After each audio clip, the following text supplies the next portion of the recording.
Well, the news comes as the ACLU of North Carolina is ramping up its fight against flock cameras. They're calling the technology a threat to privacy. The group held its first statewide organizing event against the cameras just this week as more communities debate whether to keep them up. WCNC Charlotte's Miles Harris explains what the ACLU says is at stake now.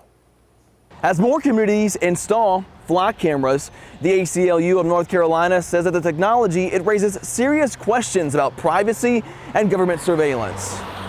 And so if you see these flock cameras out there, just know you're being tracked. Supporters of the technology say it can help police find stolen cars, locate missing people, and identify suspects.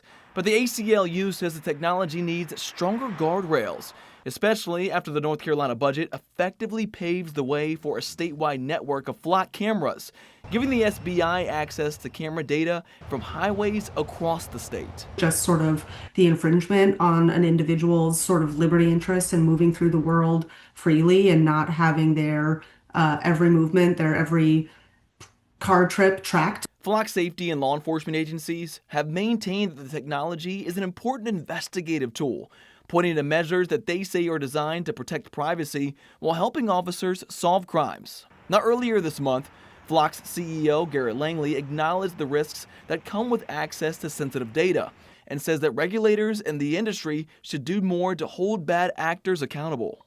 And my hope is that not just Flock, but our peers in the industry and state regulators wake up to this problem and also start increasing the penalties for a violation of the power that we entrust in law enforcement. But the ACLU of North Carolina argues protections don't go far enough. A lot of people will say that these emerging technologies help to catch quote unquote violent criminals, but I think there's this over-reliance on quote unquote violence in order to justify what are otherwise unconstitutional policies and tactics. And everyone deserves a right to privacy. And the debate over public safety and personal privacy is likely to continue as more communities consider adding these cameras.